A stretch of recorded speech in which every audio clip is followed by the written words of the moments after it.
या मुँह से गाली गुप्ता गंदी जबान निकालूंगा मैं और कुछ नहीं करूंगा इस वक्त। अच्छा ये देखिए बच्चों को अभी अपनी ऐसी तैसी करवाने की ये शहरी बिल्कुल फटफड़े हैं। ये यूनिवर्सिटी रोड है और ये गाड़ी के ऊपर ये पाकिस्तान पीपल्स पार्टी वो बेगैरत के बच्चे जो वहाँ बैठे हुए हैं ना, अगर वो भी यहाँ पे हो तो मैं उनका भी हाल कर दूंगा उनका। ये किसी काबिल नहीं है बेगैरत की नस्ल। ये कराची वाले हैं जी, फट चुके हैं बिल्कुल।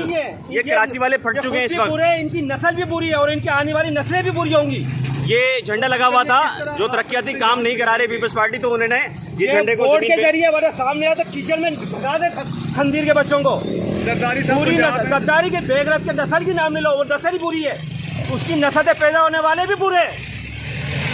ये आप कराची के लोगों की सूरत हाल देख सकते हैं। ये जी कराची के शहरी हैं, बिल्कुल फट गए हैं। यूनिवर्सिटी रोड है, यूनिवर्सिटी रोड के ऊपर ये इतना बड़ा गड्ढा है और ये 8-10 दिन से है और ये क्रेन खड़ी हुई थी यहाँ पर, लेकिन उस पर जो सबसे अहम मामला था और ये बस झंडा लगाया था, तो शहरी अब जो है ना फट पड़े।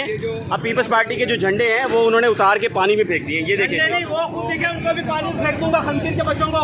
ये शहरी है जी, बिल्कुल उनका राइट है जी। ये आप एक तरफ देख रहे हैं कि करोड़ों रुपए का जो बजट है आपका, वो MNAs और MPs को ख़रीदने में पंजाब असम्बली के अंदर इस वक्त लग रहा है। जो कराची का बजट है वो इस वक्त कहाँ लग रहा है? पंजाब असम्बली के अंदर जो इलेक्टेबल्स ख़रीदने में लग रहा है। और जो कराची की सूरत हाल है वो इस वक्त, ये यूनिवर्सिटी रोड है, 1 अरब रुपए की लागत से बना था ये, 1 अरब रुपए की।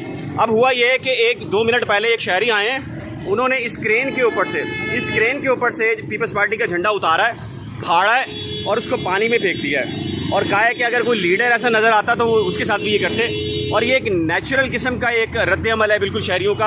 आप ये देखें, ये यूनिवर्सिटी रोड है, ये यूनिवर्सिटी रोड है जहाँ से लोग आ रहे हैं और ये हालत देखिए यूनिवर्सिटी रोड की आप। तो लोग अगर शहरी फटेंगे नहीं तो क्या करेंगे?